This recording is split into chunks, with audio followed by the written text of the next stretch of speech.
एक बार की बात है, एक बहुत बड़ी कंपनी थी। वह कंपनी कुछ दिनों से बहुत घाटे में चल रही थी।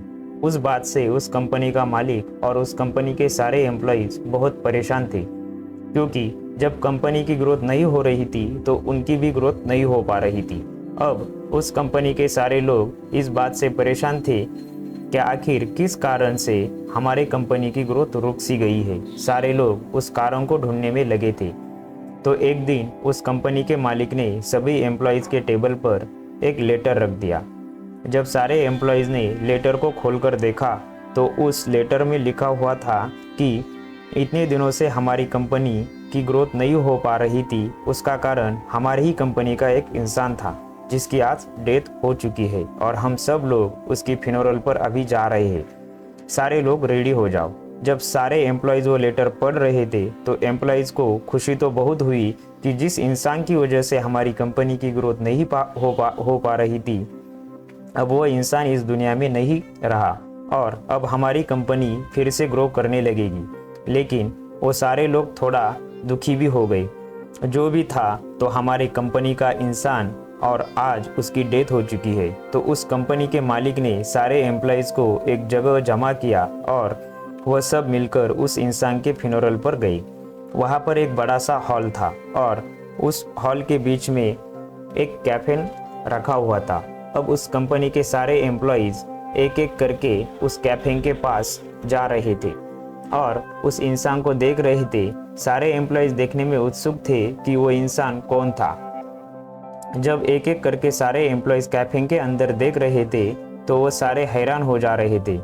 दरअसल वो कैफे में कोई इंसान नहीं था, बल्कि उस कैफे में एक मिरर था जिसमें उस सारे एम्प्लॉयज़ को अपनी खुद की शक्ल नज़र आ रही थी।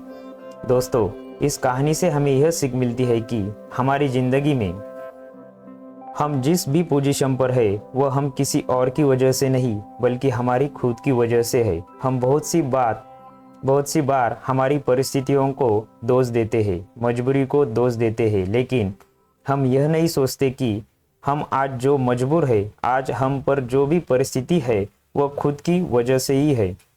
अब हमेशा हमारी काम को कल पर डालते रहते हैं, काम करने का भी मूड नहीं है। ये सब बहाने देखकर हम खुद को ही कभी आगे बढ़ने नहीं देते। अगर हम अपने काम में अपना 100% नहीं देंगे तो हमारी ग्रोथ कभी नहीं होगी। सपने तो हम बहुत बड़े देखते हैं, लेकिन बाद में हमें हम पर ही शक होने लगता है, क्या मेरे सपने सच हो पाएंगे? क्या मैं इस सपनों को सच कर पाऊंगा? ये शक हमारे दिल में इसलिए पैदा होता है क्योंकि हमें खुद पता होता है कि मैं अपना सारा दिन किन चीज़ों में लगा रहा हूँ। तो हमें रात में गिल्ट महसूस होता है कि मैंने आज का दिन भी बर्बाद कर दिया, वेस्ट कर दिया और काम के नाम पर कुछ नहीं किया। अगर आप भी चाहते हैं कि आपको गिल्ट महसूस ना हो तो आप उस बहानों को साइड में रखकर अपने काम पर फोकस करना पड़ेगा। और वो कहते हैं ना कि मेहनत इतनी खामोशी से करो कि कामयाबी शोर मचा दे।